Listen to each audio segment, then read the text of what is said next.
नमस्कार साथियों, मैं नागेश कुमार पांडे, प्रवक्ता DED RSVI संस्थान लखनऊ। साथियों, आज की हमारी इस चर्चा का विषय है पाठ्यचर्या एवं शिक्षण अनुकूलन, कैरिकुलम एंड टीचिंग एडाप्टेशन। दृष्टि अक्षमताग्रस्त बालकों के शिक्षण अधिगम के लिए पाठ्यचर्या और शिक्षण अनुकूलन अति आवश्यक है। हालांकि विशिष्ट स्कूलों के विशिष्ट शिक्षकों, स्पेशल टीचर्स को ब्रेल भाषा में अध्यापन करने का अनुभव तो होता ही है, लेकिन अधिकांश ऐसे स्कूल गैर विकलांग बच्चों के लिए बने पाठ्यचर्या को ही अपनाता है, जिसके कारण उचित परिणाम नहीं मिल पाता है।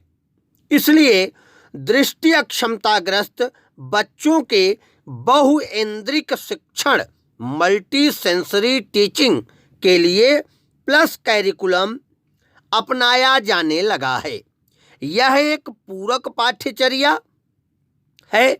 इसके अंतर्गत ब्रेल, सहायक उपकरणों का उपयोग, सामाजिक कौशल का विकास, दैनिक जीवन कौशल का विकास, इंद्रिक प्रशिक्षण आदि शामिल हैं।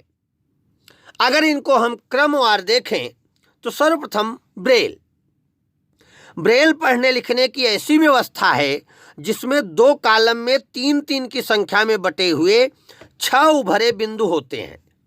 यह कोई अक्षरमाला नहीं, बल्कि छात्र जिस भाषा में पढ़ना चाहते हैं वही अक्षर या अंक ब्रेल राइटर की सहायता से उसी आकार में पढ़ा लिखा जाता है।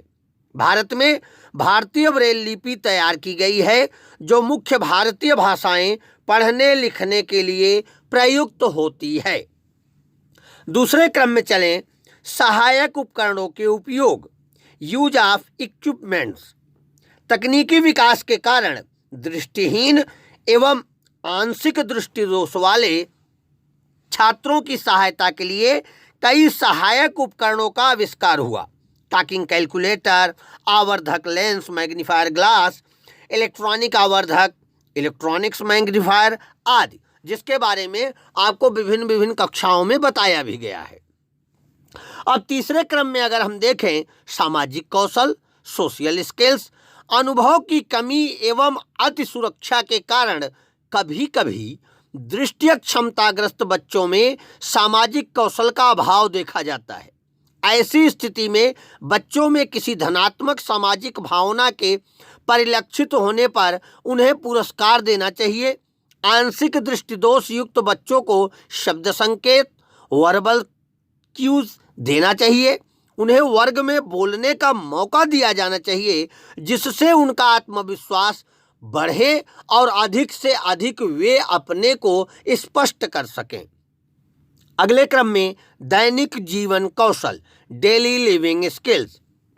दृष्टि अक्षमताग्रस्त बच्चों को खान पान, कपड़ा पहनना, सफाई करना, स्नान करने की आदत, कपड़ा धोने की आदत, विद्युत उपकरणों के उपयोग की आदत, टेलीफोन के उपयोग का स्किल्स, दैनिक जीवन, इस तरीके के बहुत से दैनिक जीवनों का प्रशिक्षण, क्रियाओं का प्रशिक्षण दिया जाना चाहिए, जिससे उनका जीवन बहुउपयोगी बन सके। अगली कड़ी में देखें, ऐन्द्रिक प्रशिक्षण, सेंसरी ट्रेनिंग। इसमें टेलीविजन, कमर्शियल किट, कंप्यूटर सरीखे साधनों के जरिए दृष्टि अक्षमताग्रस्त बालकों को बहुइंद्रिक प्रशिक्षण, मल्टी सेंसरी ट्रेनिंग देना चाहिए। अब हम लोग शिक्षण अनुकूलन की बात करते हैं, टीचिंग एडाप्टेशन की। कम दृष्टि वाले एवं दृष्टिहीन छात्रों के बीच शैक्षिक भिन्नता होती है। कम दृष्टि वाले बच्चे छपाई, प्रिंट को आवर्धक लेंस की सहायता से पढ़ सकते हैं। वहीं दूसरी तरफ दृष्टिहीन व्यक्ति के शिक्षण अधिगम के लिए ब्रेल लिपि की पुस्तकें और ऑडियो टेप की आवश्यकता पड़ती है। शिक्षकों को ब्रेल के अलावा रिकॉर्डेड अनुदेशात्मक पाठ, इंस्ट्रक्शनल लेसन, असाइनमेंट और परीक्षण के जरिए श्रवण विधि, ऑरल मेथड का उपयोग करना चाहिए। दृष्टि क्षमताग्रस्त बालकों के लिए निम्नलिखित सहायक उपकरण आवश्यक हैं। लेखन उपकरण में अगर हम बात करें राइटिंग एड्स की, तो रेज्ड लाइन चेकबुक और दूसरा सिग्नेचर गाइड का प्रयोग किया जाना चाहिए। गणितीय उपकरण की बात करें तो गणितीय उपकरण में जैसा आप परिचित ही हैं, अबेकस है, टॉकिंग कैलकुलेटर है और उभरी हुई आकृतियों का प्रयोग करें, ब्रेल रूलर का प्रयोग करें। भौगोलिक उपकरण में जब हम आते हैं जियोग्राफिकल एड्स में, तो ब्रेल एटलस का प्रयोग करें, माल्टेड प्लास्टिक रिफिल मैप का प्रयोग करें और ग्लोब का प्रयोग करें।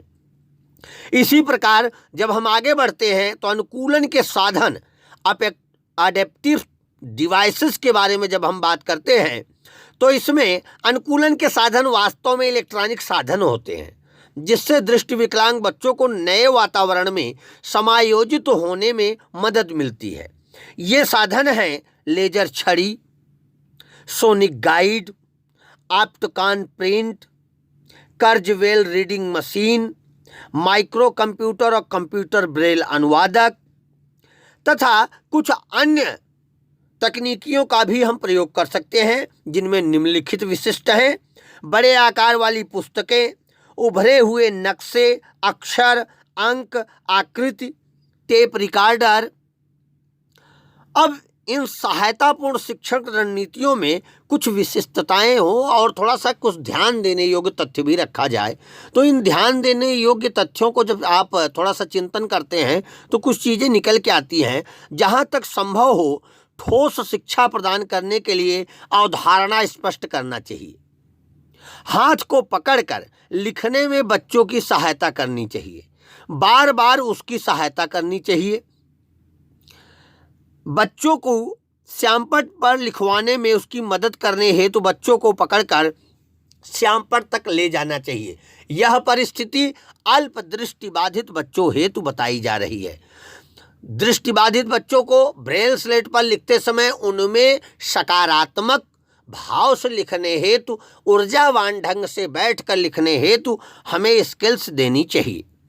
आगे जब हम इसके अगले कदम पर चलते हैं तो वहाँ पे व्यक्तिक शैक्षिक योजना भी एडाप्टिव स्किल में ही आती है, जिसे इंडिविजुअलाइज्ड एजुकेशन प्लान कहते हैं।